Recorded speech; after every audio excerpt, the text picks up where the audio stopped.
Que Jesus nos oriente e nos ampare no estudo de hoje, na companhia de todos nós que estamos aqui. Graças a Deus. Muito bem. Hoje o capítulo é o capítulo 1, como nós já tínhamos falado, né? Iniciando o livro de Joana, nesse capítulo 1, Fatores de Perturbação. E Joana vai trazer nesse livro muitas questões que nós vamos precisar olhar, né? Doenças, sofrimentos, problemas, né? Tudo aquilo que a gente sabe que nós trazemos oriundos de heranças, mas não são heranças dadas por outrem, mas são heranças dadas por nós mesmos, né? Nós mesmos é quem somos os herdeiros. Então,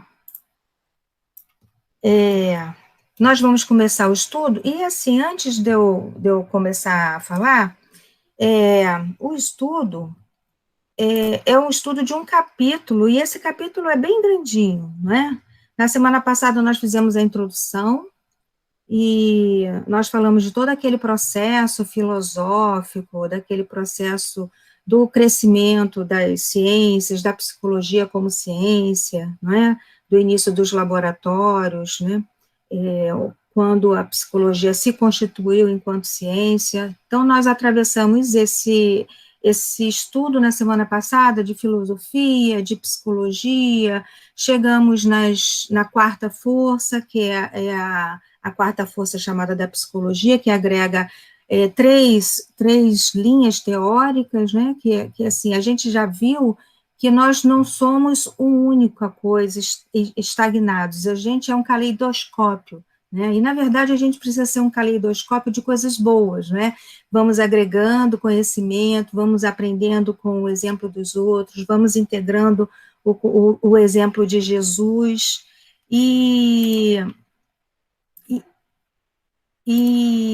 então, somos esse caleidoscópio, e a ciência, claro, com certeza, né, ela vem acumulando ao longo do tempo. Então, esse primeiro capítulo, ele vai, quer dizer, Joana fez aquele passeio pelas ciências, o início das ciências, né, iniciando com a filosofia, e agora Joana começa no primeiro capítulo falando do histórico das guerras. A gente não vai se deter a isso, é um capítulo grande, vocês sabem que esse capítulo fica gravado lá na página do YouTube da Casa João Batista, então vocês vão poder rever todos os slides que serão apresentados. Então, eu estou dizendo isso para vocês não ficarem um pouco aflitos, querendo copiar, às vezes fazer muitas anotações, né? Enfim. Então, nós começamos o slide trazendo um comentário de Paulo, apóstolo, né? Lá no Livro dos Espíritos, e ele diz assim: gravitar para a unidade divina, eis o fim da humanidade. Para atingi-lo, três coisas são necessárias: a justiça, o amor e a ciência. Então, nós precisamos agregar essas três coisas para a gente alcançar essa unidade divina, essa plenitude, né? Essa integração cada vez maior, nossa com o nosso Pai Celestial. Nós estamos vendo o progresso da ciência, vimos na semana passada, a Joana passou um pouquinho por isso, as guerras vão se apresentar também com uma evolução de ciência, da tecnologia sendo trazida, né, a serviço, e a tecnologia, ela se coloca a serviço de acordo com quem a utiliza, né, a gente sabe disso. Então, assim, nós vamos começar o estudo falando dessas conquistas todas que vem acontecendo, e lá, muito mais anteriormente, elas não lograram harmonizar esse homem, né? O homem se tornou belicoso, insatisfeito, porque não é a ciência que vai fazer a transformação, a gente sabe disso. A ciência, ela precisa caminhar junto com a ética, com a responsabilidade pessoal, não é? Então, as ciências lá no passado, por mais que elas tenham evoluído e ainda evoluem, né, com certeza, elas sozinhas não fazem a transformação do homem, né? Então, Joana vem trazendo essa história, né, um pouco sucinta do desenvolvimento, e ela vai trazer o homem materialista utilitarista, que vai se transformar num amontoado orgânico que pensa a caminho de aniquilamento no túmulo. Ou seja, é uma carcaça vazia, né? e amontoada organicamente, ou seja, repleto, é uma máquina, nosso organismo é uma máquina potente, super potente, né? Mas se ela não estiver a serviço de um propósito de bem, ela se torna apenas um amontoado e caminha que rumo ao túmulo e, né, aquela construção de vida daquele homem vai ser vazia. E aí Joana nos diz que o homem só desejava possuir, dominar, gozar, e essas são as metas que o levavam a um desarvoramento. Então, com isso, ela nos traz alguns fatos históricos, né? E eu vou passar muito rapidamente por isso, porque esse não é o nosso objetivo, né? O nosso objetivo é o que vem adiante. Mas, assim, a título de conhecimento para todos nós que estamos estudando, né? Inclusive para mim, porque, né, a gente, quando faz um estudo, a gente se debruça muito e aprende muito, graças a Deus. Então, assim, nós estamos trazendo o que a Joana colocou no texto dela. Então, ela traz já, a partir da metade do século XIX, ela já começa a citar uma guerra que é entre a Europa e a Ásia. Depois ela passa pela Guerra da Crimeia, e aí eu coloquei as datas e a quantidade de desencarnes de mortos, porque eu acho tão importante isso, a gente saber quanto de vida uma guerra levou, não é? O que suscitou isso? Então, nessa primeira guerra, tem os 434 mil mortos. Depois, a Joana nos traz essa Guerra Primeira Mundial, que é de 1914 a 1918, centrada na Europa, com duas forças, né, dois blocos, né, que eram os blocos dos aliados e os blocos dos impérios centrais. Foi uma guerra de quase 18 milhões de mortos, muito grande, foi o sexto maior combate em termos de desencarnes, que é a Primeira Grande Guerra. E a reboque disso veio a gripe espanhola, né, que a gente agora voltou a falar dela como referencial da Covid, né, e aí eu fui buscar como a gripe espanhola provocou desencarnes, de 17 a 50 milhões, ou até 100 milhões. Quer dizer, os dados, eles não são precisos, por quê? Porque ela se confunde por esse pós-Primeira Guerra Mundial. Então, se confunde com isso, com o estado em que o mundo ficou depois de toda essa guerra. Então, acho que isso influenciou bastante, né, para o surgimento desse vírus e a disseminação. Então, não se há um quantitativo, mas também foi bastante grande, né? A gente pode pensar que foi igual ou muito maior do que o da Primeira Guerra. Depois nós temos a Segunda Grande Guerra, que é de 39 a 45, e Joana diz que sacudiu o orbe em seus quadrantes, ou seja, esta Segunda Grande Guerra, ela tomou conta do mundo inteiro e ela sacudiu o planeta. Foi uma guerra, um momento bastante importante e crítico para a história do planeta Terra. E aí vemos, então, a quantidade de mortos absurda, né, de 70 a 85 milhões. Nesse período, a gente vê também essa passagem trágica do nazismo, né, com 21 milhões de mortos. Mas aí veio a criação da ONU em 1945, porque, assim, perceberam, após a Segunda Grande Guerra, perceberam que já foi uma guerra utilizada com armamentos nucleares e viram que seria, então, possível dizimar a população, a espécie humana. Então, a ONU, que já vinha se mobilizando, constituiu-se nessa data oficialmente, como uma medida de cuidado, um órgão que vai gerenciar, um órgão maior, né, que possa tentar administrar os conflitos do planeta, né, com todos os interesses. Depois a Joana cita a Guerra Fria, de 47 a 91, que também teve muitos mortos, né, 17 a 20 milhões. Nesse meio tempo teve a Guerra dos 6 Dias, 16 milhões entre árabes e judeus. Então, assim, vejam, o mundo vem atravessando momentos muito críticos, né? Momentos críticos onde é colocado em risco a vida da espécie humana, a vida do planeta, né, de toda a natureza. O mundo vem atravessando. Mas apesar disso, a ciência vem evoluindo, vem sendo utilizado, o homem vem também evoluindo, né, nas relações trabalhistas, né, nós vamos ter a Revolução Industrial, né, que vai ditar uma nova forma de se colocar diante da produção, né, os homens saem do campo e vêm para a cidade, enfim, são todas essas coisas que estão acontecendo junto com esses movimentos de guerra, né? E por que a Joana, eu fiquei pensando, né? Por que ela nos traz esse histórico de guerra? Ela nos coloca desse movimento do espírito a caminho da luz.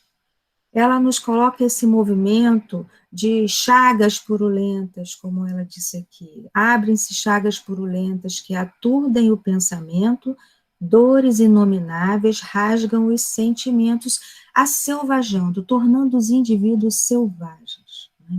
Porque esses movimentos todos são muito cruéis. Né? As potências lutam por um interesse, né, particular, mas a raça humana envolvida ali, a espécie humana sofre muito, né?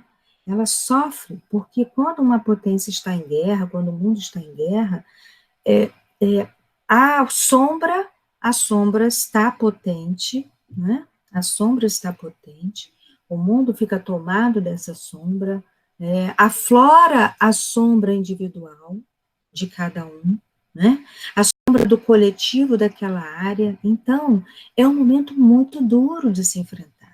Né? Então, o selvagem vem à tona, o primitivo vem à tona, na tentativa de sobrevivência. O mais forte leva vantagem, o mais frágil fica sufocado, né? Fica desvalido, fica em muitas necessidades. Então, são momentos muito difíceis, né? E nesses momentos, muitas emoções e sentimentos desagradáveis, no sentido de dolorosos, afloram no ser humano. Né? Os holocaustos sucedem-se, os crimes hediondos em nome da liberdade. Então, mata-se em nome da liberdade. Então, Joana nos traz isso tudo porque ela está tecendo nesse primeiro capítulo, ela está tecendo o panorama dessas emoções do medo, da solidão, da ansiedade, né, que estarão atacando, que o homem estará lidando com isso tudo. Né?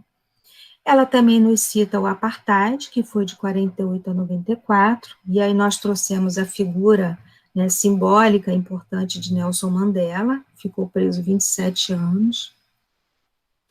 Ele ficou preso numa ilha, depois ele foi transferido para outra. Quando ele foi transferido para outra, em 1985, o então presidente falou para ele que ele concederia liberdade a ele, mas se ele abrisse mão dos direitos, né, todos aqueles direitos que ele estava lutando em função dos negros, né, pela ética dele, né, e por ele também, né, por toda a ancestralidade dele, né, e ele disse que não, né, e ele disse assim, eu não posso e não vou prometer nada enquanto eu, você, o povo não forem livres.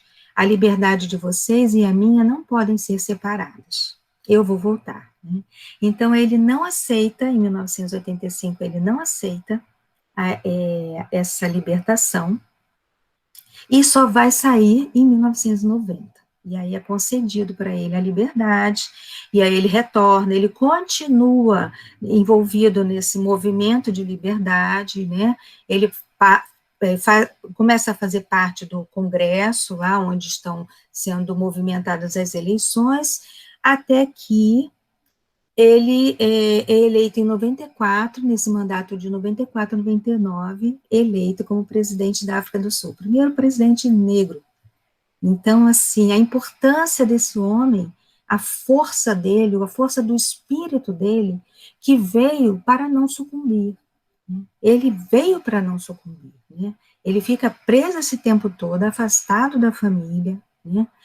E ele veio para não sucumbir, e desencarna com 95 anos, vejam só, né? Mesmo depois de 99, quando ele deixa de ser o presidente, o mandato dele acaba, ele ainda vive até 2013.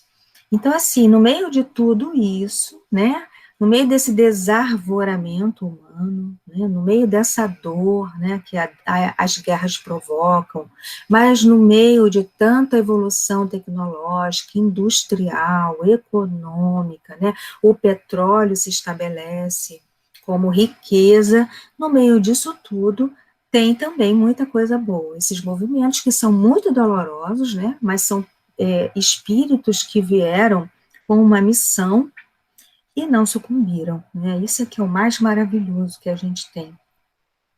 E a Joana continua traçando esse nosso caminho, e ela fala de movimentos filosóficos que surgiram, ela denomina movimentos filosóficos absurdos, que todos na busca de liberdade, mas arregimentando mentes frágeis, mentes jovens, desiludidas, né, com aqueles comportamentos extravagantes, agressivos, violentos. Mas tudo isso ela vem colocando como a tentativa do homem de libertar-se do jugo da sua animalidade, não é? É tão bonito isso, né? E aí ela traz nesse volume, nesse capítulo 1, ela traz as contradições, né, do homem moderno, que ele está estertorando, agonizando, né, mas está descobrindo numa nave o espaço. Né? Olha contradições, né? Que a visitação interna não está existindo muito, mas a visitação externa e conhecimento do universo, do espaço sideral, acontece. Então, é aquilo que a gente viu lá no início, né? A ciência caminha, mas se ela não estiver caminhando lado a lado com esse crescimento interior, ela só vai crescer para fora, né? O indivíduo só vai crescer externamente. Né? Então, ela vai falando assim, algumas contradições, né? A gritante miséria econômica, mais um agressivo abandono social, ou seja, estratificação de classes, né? Ela diz que há uma psicosfera de temor asfixiante, né? Que enquanto emerge do imo do homem a indiferença pela ordem, né? Então, enquanto isso tudo está acontecendo, vai emergindo desse homem uma indiferença pela ordem, pelos valores éticos e pela existência corporal, né? Um descaso com a existência corporal. Nós vimos, né, as guerras atrozes, né? A gente não entra em detalhe, mas assim, quantas atrocidades acontecem, né? Quantas experiências foram feitas, experiências. Desumaniza-se o indivíduo, entregando-se ao pavor, ou gerando indiferente a ele. Né? E os distúrbios de comportamento aumentam. Então, assim, esse indivíduo vai se desumanizando, né? E vai se entregando ao pavor, ou gerando pavor, ou ficando indiferente a ele. Então, são mecanismos que o indivíduo se utiliza, né? Ele se entrega assustado, assustadiço demais, né, apavorado, ele não tem muitas reservas de mecanismos de defesa, ele gera, então, ao mesmo tempo, ele vai, por outro lado, ele vai agir com violência, ou ele tenta ficar diferente, né? Tenta ficar diferente e sobreviver. Então, são várias formas, e aí ela diz, os distúrbios de comportamento aumentam, porque são várias maneiras que nós lidamos com os problemas. São de muitas maneiras que a gente lida com essas questões externas que nos atacam, não é? As vicissitudes da vida, como diz Joana, nossa querida Joana, as vicissitudes da vida, cada um lida de um jeito. Mas aí ela diz assim, uma imediata, urgente reação emocional, cultural, religiosa, psicológica surge e o homem voltará a identificar-se consigo mesmo. Então, ao mesmo tempo que há essa massificação, que há essa desconexão, tem um ímpeto interior deste homem que vai voltar a identificar-se consigo. Porque a plenitude é um caminho inexorável. A gente vai chegar lá, né? A sua identidade cósmica é o primeiro passo a dar, abrindo-se ao amor, e o iriza de luz, beleza e de esperança. Iriza vem de arco-íris, né? Irisar, pintar com as cores do arco-íris. Então, olha que lindeza, é uma linguagem poética, né? A sua identidade cósmica é o primeiro passo a dar, abrindo-se ao amor, que o iriza de luz, beleza e esperança. Então, assim, não tem jeito, a gente chega lá, né? A gente pode demorar, mas a gente chega lá. E aí Joana diz assim, neste homem atribulado dos nossos dias, veja, esse livro não foi escrito agora, mas ela diz, dos nossos dias, é tudo, a temporalidade é essa, gente, né? A divindade deposita a confiança em favor de uma renovação para um mundo melhor e uma sociedade mais feliz. Então, a divindade confia em nós, ela deposita a confiança em favor dessa renovação nossa para um mundo melhor e uma sociedade mais feliz, né? Buscar os valores que lhe dormem soterrados no íntimo é a razão de sua existência corporal. Então, é essa a razão, a gente fazer o quê? Esse despertamento desses valores que estão soterrados no íntimo, né? E a palavra soterrado, ela nos traz uma imagem, né? Porque, assim, soterrado é aquilo que está embaixo de um monte de coisa, e vamos pensar, né? Bem lá embaixo, não tem jeito, né? Não tem jeito. Nós vamos desencavando isso tudo, né? E essa divindade, esse Deus dentro de nós, vai aflorar, vai se exteriorizar. Porque, na verdade, quando a gente diz aflorar, é exteriorizarmos. Nós vamos ver mais adiante que ao passo que a gente vai fazendo esse trabalho, a gente vai exteriorizando essa divindade. Nós nos tornamos diferentes, o nosso fenótipo, né, é diferente do genótipo, o nosso fenótipo, ele adquire um novo semblante, uma nova forma de se colocar no mundo, né? E esse é o nosso caminho. Em momentos de consciência, a gente também traz assim, essas possibilidades que se encontram adormecidas são a presença de Deus em todos, aguardando o momento de desabrochar e crescer. Então, essas potencialidades, essas possibilidades, elas são a presença de Deus em nós. É tão bonito isso, né? Então, basta com que a gente vá se observando, se auto-observando, observando as nossas questões, onde dói, né? E cada vez mais encontrando respostas para aquelas coisas que nos afligem, né? Porque a partir disso, a partir do enfrentamento desses cantos nossos, que eu digo que são cantos sombrios, a partir do enfrentamento, o que a gente consegue? Desabrochar, né? Desabrochar essas possibilidades, essa presença de Deus em nós. E aí, nós então, com base, após esse preâmbulo que Joana nos trouxe, né, das guerras, né, do movimento, como o ser se encontra, né, nesses embates, né, ela vai começar a citar algumas coisas, né, uma delas é a rotina, né, e ela diz assim, a rotina é como ferrugem na engrenagem de preciosa maquinaria que a corrói e arrebenta. Então vejam, se uma máquina parada, ela estraga, a gente sabe disso, né? A gente sabe que precisa botar óleo, andar de vez em quando, o carro não pode ficar parado na garagem, né? O pneu cola, né? O pneu murcha, né? O óleo deposita, eu não sei mais porque eu não sou muito especialista nisso, eu só sei o que eu escuto um pouco. Mas quem está lida com isso sabe muito bem. A máquina não pode parar, qualquer máquina que seja, tem, né? Tem que colocá-la em uso, né? Quando a pessoa pensa assim, eu não vou usar para não gastar, ela está no caminho errado, né?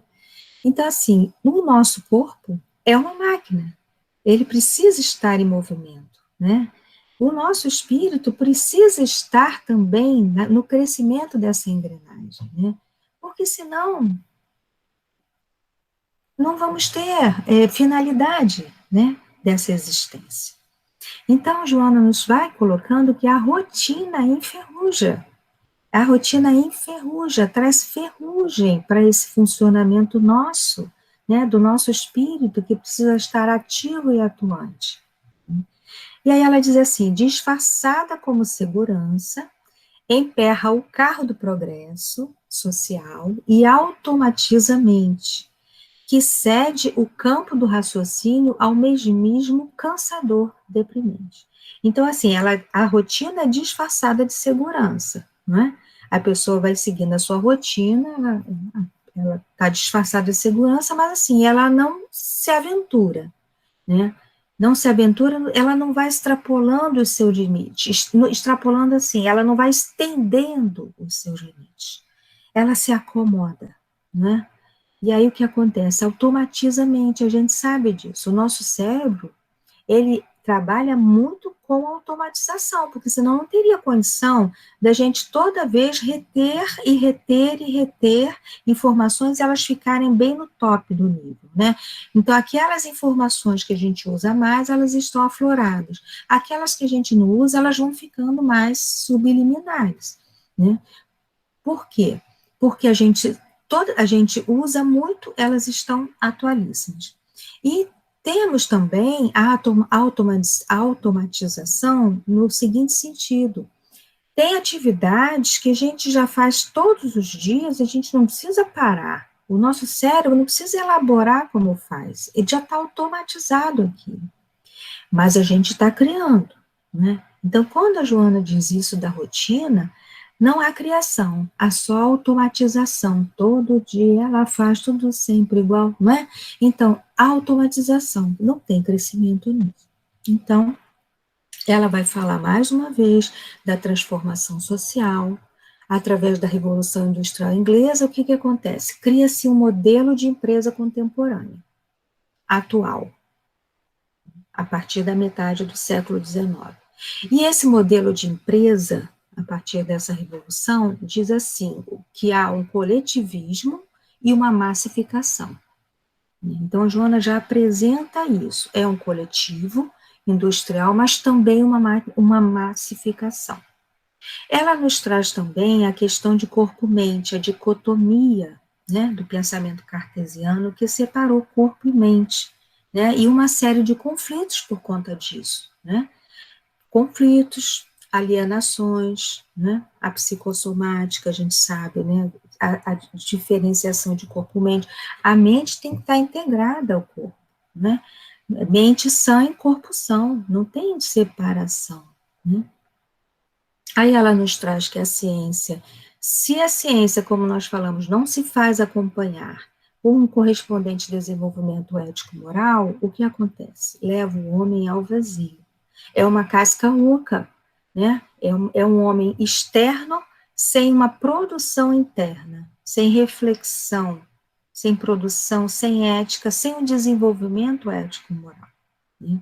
E isso não vai dar em coisa boa, porque ele vai ficar ansioso, inseguro, vai surgir a violência, né? Então ela já começa a tocar nesses pontos com a gente a partir desse tópico da rotina, desse tópico do materialismo, desse tópico da massificação, né?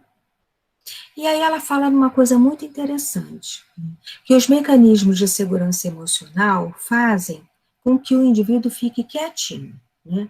Ele não segue esse competitivismo doentio, alguns, muitos seguem, né? São super competitivos,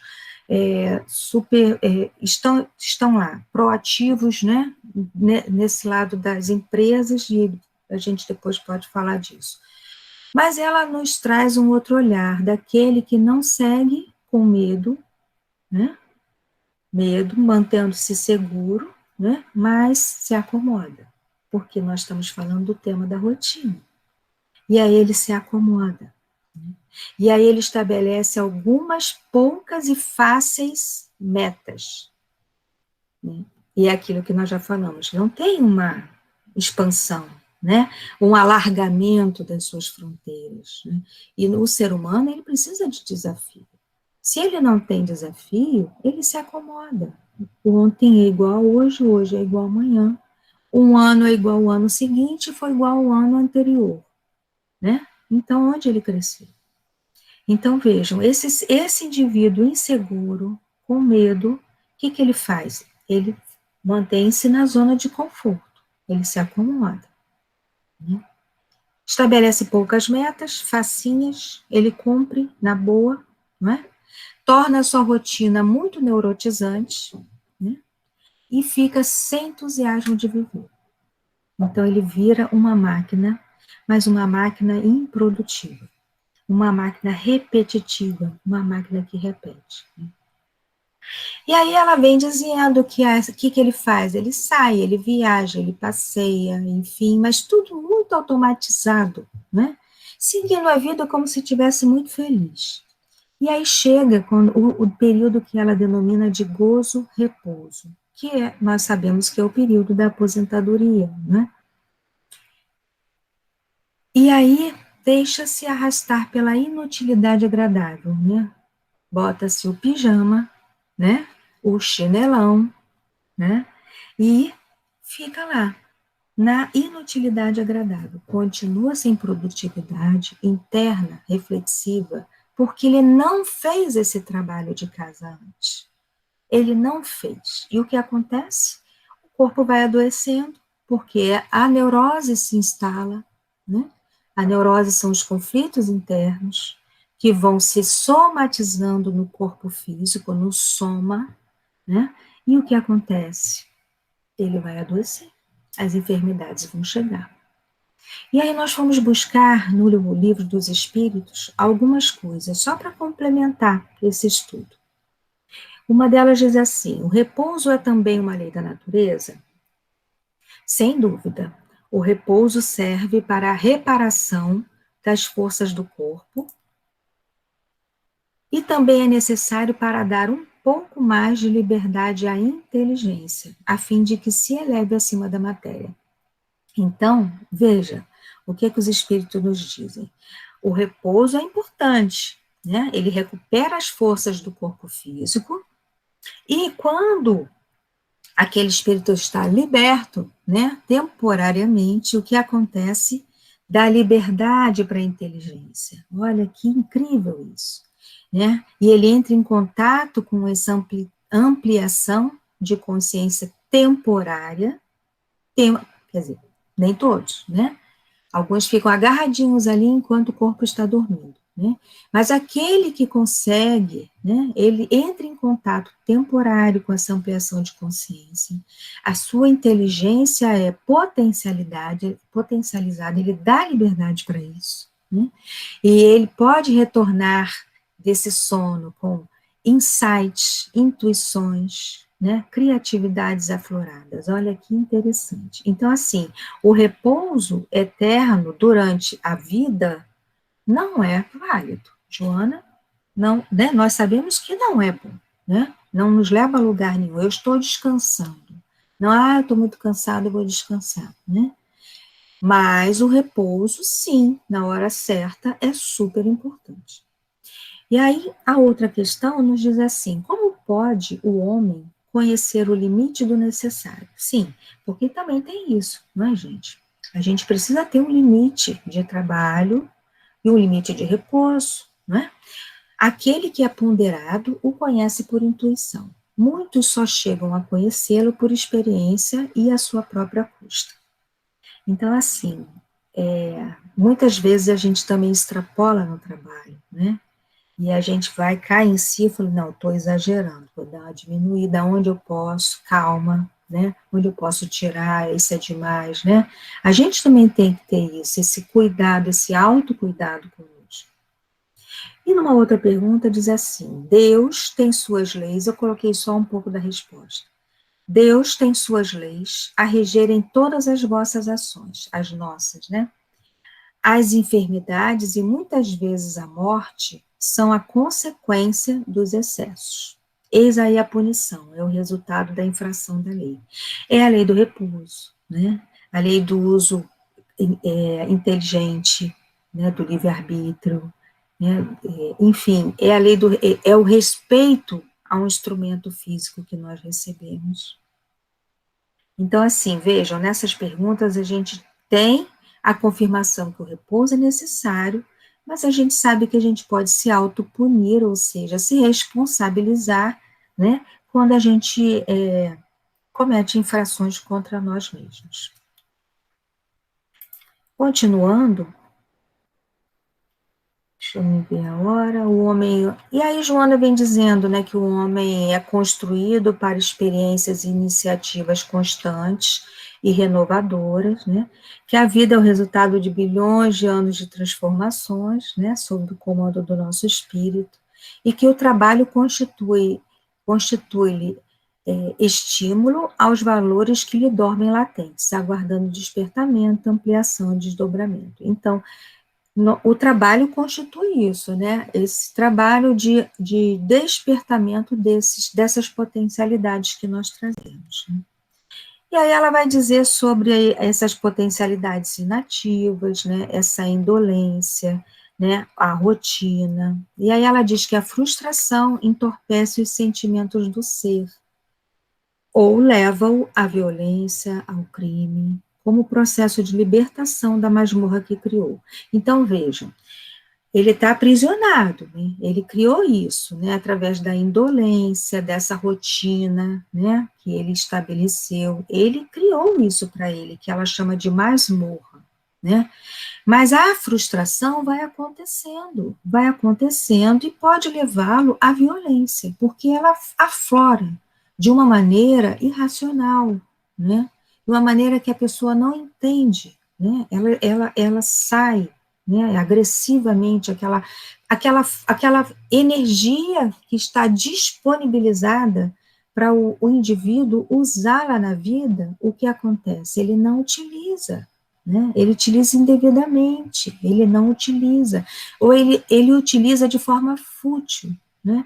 E o espírito sabe que ele, o self nosso, ele sabe que ele precisa cumprir coisas que ele veio na vida. Então isso vai criando uma frustração que o indivíduo não identifica, né? Mas ele vai se frustrando e isso pode estourar em forma de violência ou crime, né? E são os instintos agressivos que a Joana fala. E aí ela nos traz o Livro dos Espíritos, nós mais uma vez fomos procurar no Livro dos Espíritos, e aí a palavra indolência, né?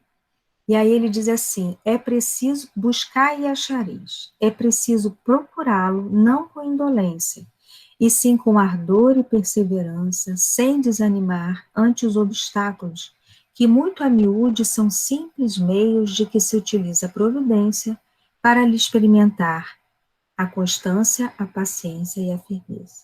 Então, assim, é difícil para aquele sair da rotina, quebrar a rotina, botar a máquina dele em movimento, né? São obstáculos que surgem, mas o Livro dos Espíritos diz assim, eles surgem para experimentar a nossa constância, a nossa paciência e a nossa firmeza, né? E que devemos deixar de lado essa indolência desse espírito preguiçoso. Joana nos diz que os suportes morais e espirituais contribuem para a mudança de rotina, eles abrem espaços mentais e emocionais para que a gente coloque esse amor a serviço nosso, a serviço do outro, com solidariedade, né? Através da caridade. Né? E que o homem se deve renovar incessantemente, alterando para melhor os hábitos e atividades. Jesus induz a criatura a dar passos mais largos e audaciosos, para além dos breves objetivos da existência apenas material. Jesus sempre instigou todos aqueles que o buscaram, todos aqueles que chegaram até ele sempre instigou, seja seguindo naqueles convites para alguns dos discípulos que ele fez, seja deixando ficar, como foi Joana de Cusa, quando disse que queria segui-lo, né? E ele diz, fique com sua família, cuide de seu marido como se fosse seu filho. E siga-me através disso, através do cuidado com a família. Então, assim, de uma forma ou de outra, Jesus sempre estimulou passos mais largos e audaciosos, né? Que ele sabia que a criatura poderia dar, mas tinha que haver a provocação. E nós todos, muitas vezes, temos isso, né? Chega alguém perto de nós e diz, e aí, vamos fazer tal coisa? Né? Então, se sente provocado, né? Vamos fazer tal coisa em prol da obra tal, né? E aí você sente provocado a expandir o seu limite, né? E ir se colocar a serviço. Aí nós temos a ansiedade. Joana vai falar da ansiedade, né?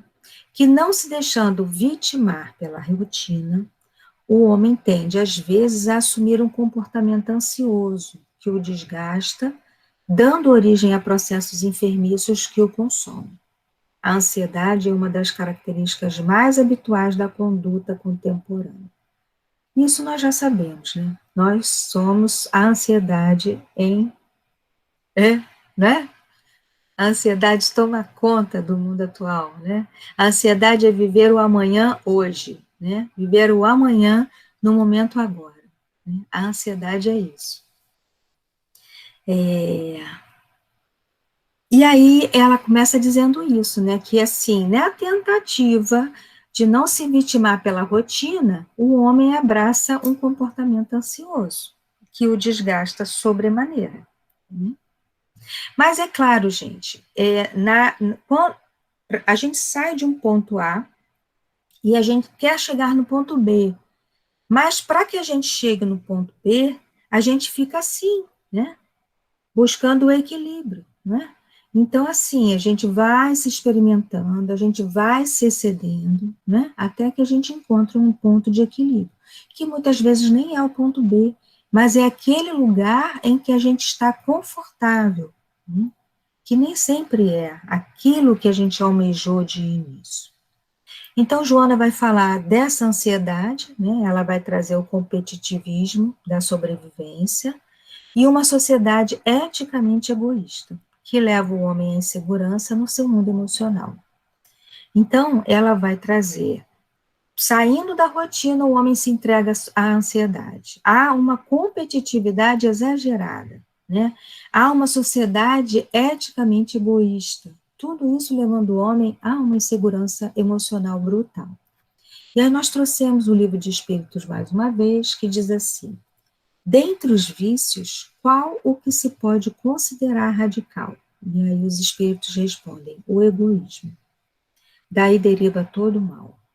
Quem quiser, desde esta vida, ir aproximando-se da perfeição moral, deve expurgar o seu coração de todo sentimento de egoísmo, visto ser incompatível com a justiça, o amor e a caridade. Então, assim, desde esta vida a gente já, começa a expurgar isto, né, essa chaga do egoísmo, né? E aí a gente pode fazer o seguinte, né, o indivíduo se movimenta para sair da rotina, ele fica ansioso e ele entra num competitivismo, né? Se começar a avaliar o egoísmo nessa relação, ele começa a transformar isso. Ele começa a se retirar um pouco, se acalmar, né? Hoje nós estamos na época das lives, né? Todo mundo faz live hoje, né? Aí, por conta desse momento que vivemos, aí os eventos, né, tudo na internet se potencializou, e tem pessoas adoecidas, porque elas pensam que se elas não estiverem fazendo tal e tal coisa, elas estão aquém. Então vejam o grau de ansiedade que essas pessoas ficam. Elas estão, o grau de adoecimento emocional e psicológico que elas estão, né? Porque elas estão vibrando na vibe do competitivismo. Né? Elas precisam estar na crista da onda. Uma outra passagem é o Evangelho, no capítulo 11, que diz assim: o egoísmo, chaga da humanidade, filho do orgulho, é o causador de todas as misérias do mundo terreno. Isso a gente já sabe, nós lemos muito, né? E vamos continuando o estudo. Nós passamos pela robotização e o coletivismo, nós já falamos um pouco do coletivismo, isso vai igualar as pessoas nos seus costumes, na sua aparência social, nos seus hábitos, eles vão ficar na mesmice, repetitivos, sem identidade, sem identificação própria, né? Alijando, olha só, os estímulos de luta, instalando a incerteza, esvaziados de um idealismo. Por quê? Porque a partir do momento em que você fica na robotização, você repete, né? E aí o contato consigo próprio, com o seu idealismo, onde a sua alma, onde a sua alma fica feliz, né? Onde sua alma tem prazer, é deixado de lado isso, né? E aí Joana diz que é uma desumanização do indivíduo, né? E é decorrente dessa preocupação que nós falamos de parecer triunfador, de responder da mesma forma, olha só, responder, de ser bem recebido e considerado, né?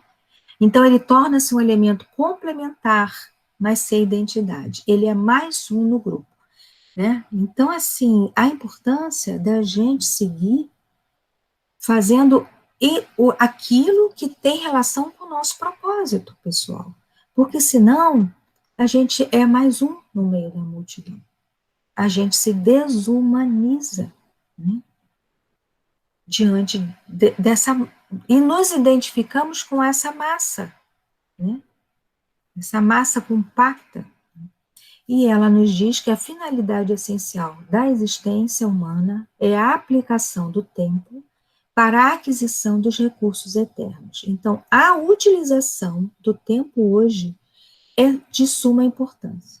Então, não perder tempo, muito tempo em redes sociais, em frente à televisão, vendo qualquer coisa, né? Às vezes a gente precisa esparecer e tal, mas a gente precisa cuidar muito para a gente não extrapolar e perder esse tempo, porque a hora não para, né? O reloginho não para, né? E nós temos uma finalidade nessa existência, né? E aí ela diz assim: o abuso da falsa cultura desnaturada resultou na correria alucinada para lugar nenhum e pela conquista de coisas mortas. Ai, gente, é muito triste isso. Conquista de lugar nenhum e conquista de coisas mortas. É essa a falsa cultura, né? A falsa correria, né? Desumanizada, sem propósitos, né? Da massa. E ela diz, então, mais uma vez, que a gente já sabe, né? Esse é um trabalho de casa que a gente sabe bastante, que o grande desafio contemporâneo da atualidade é o autodescobrimento.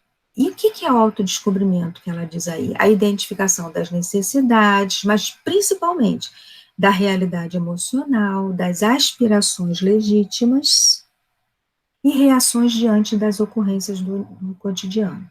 Então, nós precisamos estar refletindo sempre sobre essas aspirações, se são legítimas ou não, se o que desejamos está de acordo com o nosso propósito ou não.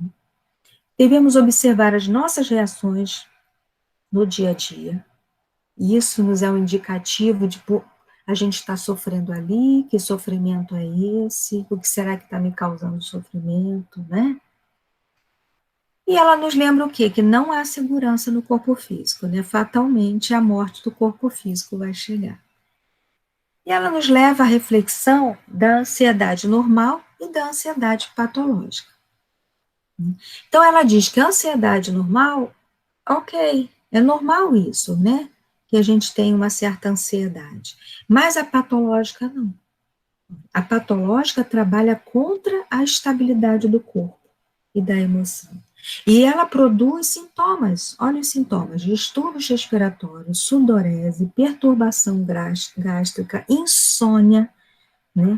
Uma ansiedade patológica demasiada produz isso, né? E isso vai levar ao quê? À enfermidade, aos danos graves, à enfermidade do corpo físico.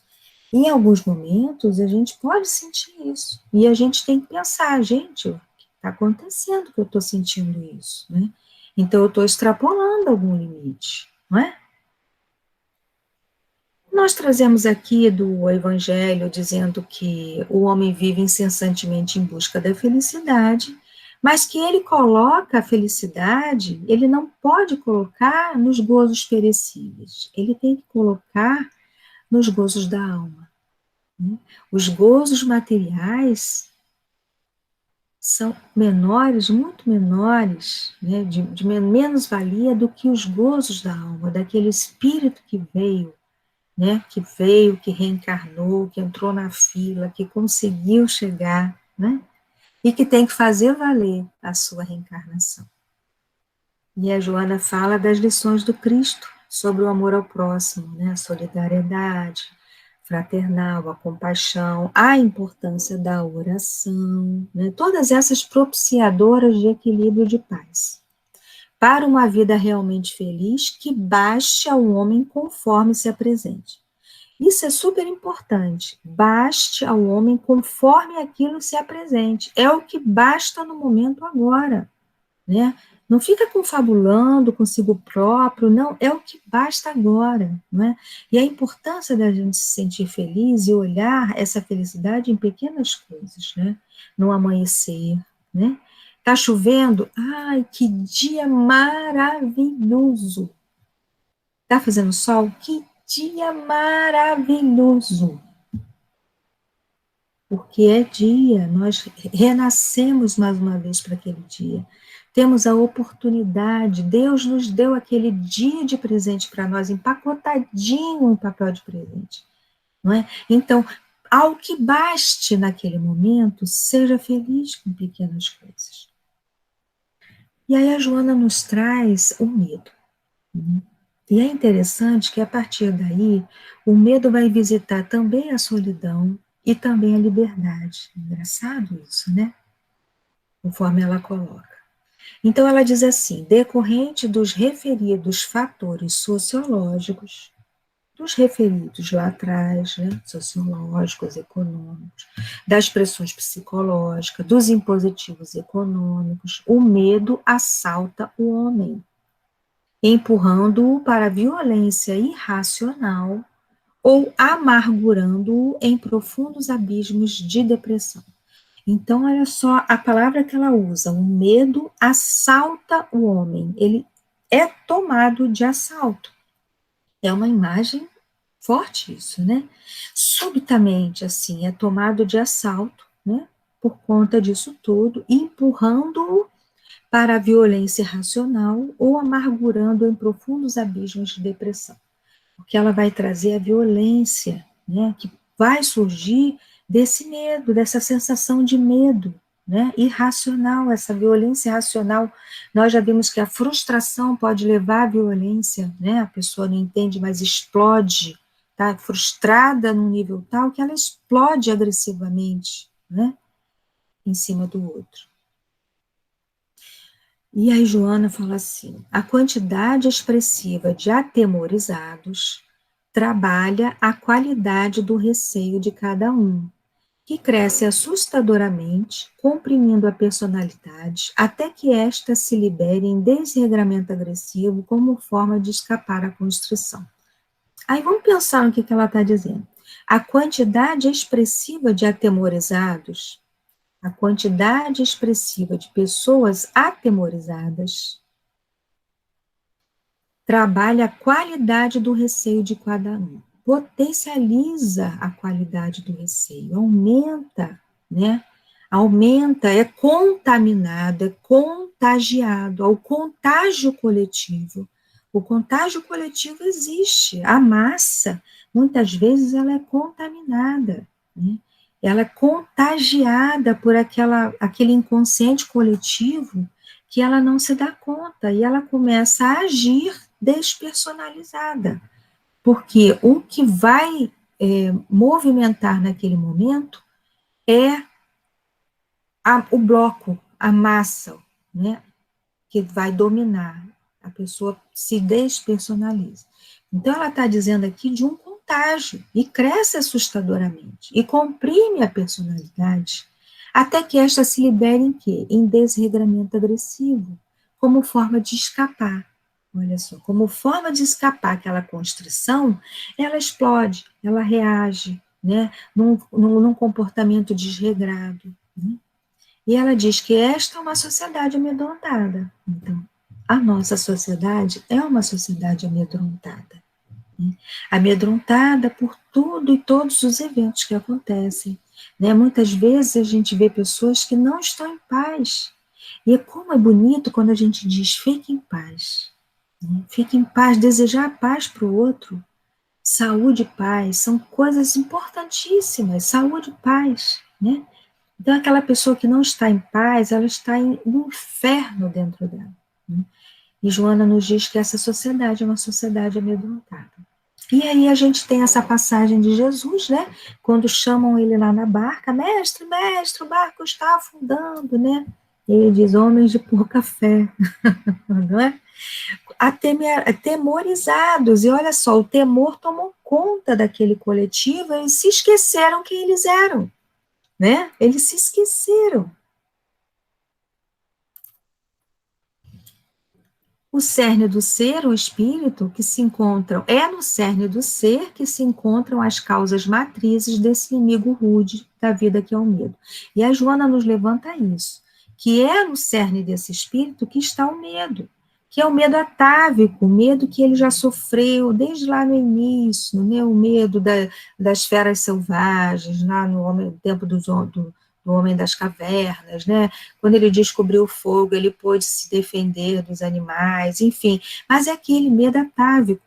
E muitas vezes também o medo vindo da culpa dele próprio, de vidas passadas, né? Fenômenos fóbicos que vieram de outras vidas, a culpa não liberada, né? Aí ela diz, por que o crime permaneceu oculto, ou dissimulado, ou não justiçado, né? Então, isso causa medo, essa culpa interiorizada naquele espírito que não se resolveu com aquilo, né?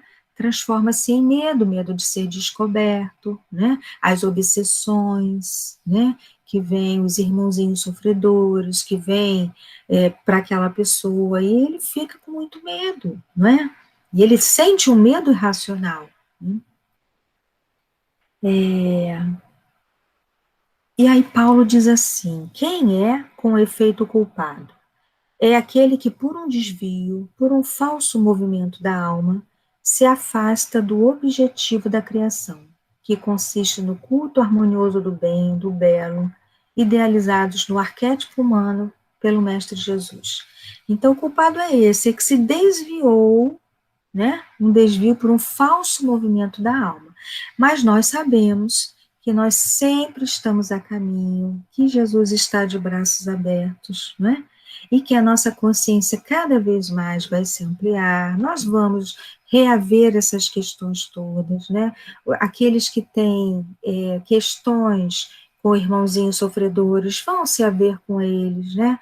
O perdão, o auto-perdão, Joana nos traz que é super importante, o perdão e o auto-perdão, para que a gente possa ir se desprendendo desses laços, né, de irmãozinhos, que eles sigam o caminho deles e que nós sigamos o nosso, né? Super importante. Então, à medida que a consciência se expande, o indivíduo se abriga na fé religiosa, racional, né? Ele se liberta, ele se agiganta, ele recupera a identidade e humaniza-se definitivamente, vencendo o medo e os seus sequazes, né? E aí Joana nos traz a solidão, que é a penúltima coisa que nós vamos falar hoje, né? É um espectro cruel que se origina nas paisagens do medo. A solidão é, na atualidade, um dos mais graves problemas que desafiam a cultura e o homem. Então, ela se origina do medo, olha, se origina nas paisagens do medo. O homem se recolhe. Aí, novamente, ela vai trazer uma sociedade competitiva, dispõe de pouco tempo para a cordialidade desinteressada, para deter-se em labores a benefício de outrem. Vejam, cordialidade desinteressada, porque numa sociedade competitiva não há desinteresse, há o interesse. E só se aproxima daquela pessoa por interesse. né? Quando as pessoas estão ocupando cargos, né? Tem sempre aqueles que estão próximos, a pessoa deixa aquele cargo, a outra não procura mais. Então, na sociedade competitiva, há o desinteresse, não há cordialidade desinteressada. O sucesso social não exige necessariamente os valores intelecto-morais, nem o vitalismo das ideias superiores. Porque, assim, obter sucesso não significa que ela tem sucesso nos valores intelecto-morais. Às vezes acontece sim, por isso que ela colocou não se exige necessariamente. Porque há sim pessoas que estão no lugar, têm sucesso profissional, né, enfim, e elas têm um atributo intelecto-moral potente, bacana, né, e você percebe, né, a conquista desse triunfo, do sucesso, né, social, e a falta dele produzem solidão. Então, veja, conquistar esse sucesso ou não conquistar produz solidão, porque a pessoa fica à margem. Então, ou ela fica na busca desse sucesso social, né? Eu acabei de falar das mídias, né? A pessoa tem que estar produzindo conteúdos, porque se ela não produz conteúdos, ela não terá sucesso. Isso produz solidão? Produz. Produz. E quando ela não faz, não obtém sucesso, ela também se sente à margem, excluída dessa onda, né? O sucesso decantado como forma de felicidade é talvez um dos maiores responsáveis pela solidão profunda. Então, sucesso não é igual a felicidade, apesar de se colocarem juntos, né? Em muitos momentos, sucesso não é igual à felicidade. E aí ela nos traz a neurose da solidão, que é a doença contemporânea, né? Por quê? Porque o homem receia encontrar-se, evita descobrir-se, conhecer-se, oculta sua verdadeira identidade na aparência de infeliz, incompreendido e abandonado. Então aí nós temos duas coisas nessa frase. Primeiro é que ele não vai, não parte para o autodescobrimento, né? Então, ele evita se descobrir, evita se conhecer, evita se autodescobrir, mas se coloca numa posição infeliz de vítima, incompreendido, abandonado, né? Vai ficar solitário, né? Vai ficar solitário, vai se sentir sozinho, né? Nessa solidão, nessa neurose da solidão. Então, vejam, o caminho é o autodescobrimento. E ela nos fala do homem solidário, né, que jamais vai ser solitário. Nós trazemos aqui a imagem de Irmã Dulce, linda, né? Santa Dulce dos pobres, né? Ela foi canonizada, né? É o protótipo aí, um dos exemplos da caridade, da solidariedade, né? Jesus sugeriu o amor ao próximo como a si mesmo, após o amor a Deus como a mais importante conquista do homem. Então, a solução é essa, é sair de si, né? Sair do seu umbigo, da sua bolha e ir ao encontro daquele que precisa. Desinteressadamente, né? Com amor, exercitando o amor, exercitando essas potencialidades que são o reino de Deus dentro de nós. E agora, por fim, nós falamos da liberdade, né? As pressões constantes, geradoras de medo, não raro, mais uma vez o medo, nós vemos aí, não raro, extrapolam em forma de violência propondo a liberdade. Porque, vejam, é ilusório pensar que através da violência obteremos a liberdade. É ilusório, né? Sofrendo limites, aspira à amplidão de horizontes e luta pela sua independência. A violência, porém, jamais oferece a liberdade real. Então, este não é o caminho. Né? O caminho da violência não nos traz liberdade. Ela conquista, sim, coisas de outra natureza, mas ela está muito longe de ser a meta da plenitude, que é o autodescobrimento. E a Joana nos diz que o instinto de rebeldia faz parte da psique humana, ela nos traz a criança quando diz, não, ela está se exercitando, né? Ela está se experimentando naquilo, né? Mas que somente mediante a responsabilidade o homem vai se libertar. Né? E ela diz que liberdade não é anarquia, não é aquilo que a gente faz o que quer, a hora que quer, não é isso, né? Ela vai trazer outras coisas de liberdade sexual, né, as consequências, né, de atos irresponsáveis, que a gente não vai entrar, porque é muito conteúdo, né, nesse capítulo, né, e ela nos diz que a liberdade começa no pensamento, como forma de aspiração do bem, do belo, aquilo que já foi falado lá, né, naquela questão, se não me engano, do Livro dos Espíritos. E a liberdade é uma atitude perante a vida. Então, nós temos a verdade com letra maiúscula e a verdade com letra minúscula. A verdade com letra maiúscula é Deus, é a meta prioritária. A verdade com letra minúscula é a conveniência de cada um, né? E nessa conveniência, o que a gente faz? A gente projeta a sombra, impõe a imagem, submete à vontade, né? A sua vontade à vontade do outro, né? E não é o caminho, né?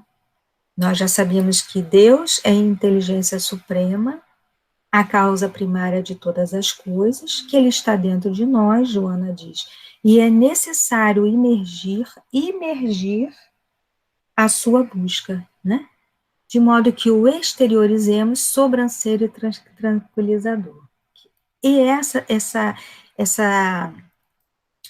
exteriorização que nós buscamos sempre, né? Chegar cada vez mais amplo, nessa amplitude, né? Desse autoconhecimento nosso, essa expansão desse nosso limite, né? Para que a gente exteriorize cada vez mais esse Deus que está em nós. Na placidez, na calma, na tolerância, né? No acolhimento, no amor ao próximo, né? Cada vez mais que a gente se coloque no equilíbrio, sabendo ponderar, né? Diante das situações, no enfrentamento das situações da vida, tudo isso é a expressão desse Deus em nós. Cada vez mais que a gente se apropriar disso, que a gente expandir mais esse Deus que habita em nós, cada vez mais a gente vai se mostrar assim, mais pleno, mais tranquilo, mais apaziguado, mais calmo, mesmo tendo um furacão, né? A gente vê pessoas que às vezes passam por situações tão complicadas e aquela pessoa está levando aquilo, né? Então, são tantos exemplos, a gente pode seguir tantos exemplos, né? É só a gente ter olhos de ver e ouvidos de ouvir essas coisas, né? E nós vamos terminar, nós já falamos bastante, vai ficar tudo lá, né, no canal do YouTube, e encerrando com Jesus, a sua mensagem do amor que liberta, né, e que Jesus, então, nos oriente e nos ampare. Sempre que sigamos o modelo de Jesus, o nosso mestre, o arquétipo, né, o arquétipo do homem completo, né, como diz o Evangelho. Graças a Deus, obrigada. Elevar os nossos pensamentos ao alto, em agradecimento por todas as bênçãos recebidas, agradecimento pelo encontro com os nossos maiores propósitos, o encontro com as nossas responsabilidades conosco mesmos. Senhor, fortalece os nossos propósitos, fortalece o nosso ego, a nossa personalidade atual, para que ela siga atuante, viva, vibrante, ao caminho desse autodescobrimento tão importante, ao caminho da expansão da nossa consciência de espírito, ao caminho da expansão dos nossos limites, para que possamos fazer valer termos renascido nesta vida. Derrama sobre nós as tuas bênçãos, Senhor, de paz, de harmonia, de saúde, de gratidão. Fica conosco durante esta semana. Agradecemos aos nossos anjos guardiães que estiveram conosco, estão conosco. Agradecemos a toda a falange amiga da nossa querida benfeitora Joana de Ângeles, que nos acompanha nestes estudos, facilitando o nosso entendimento para tantas coisas que ela nos oferece. Pedimos licença, então, para nos despedir, rendendo graças a Deus.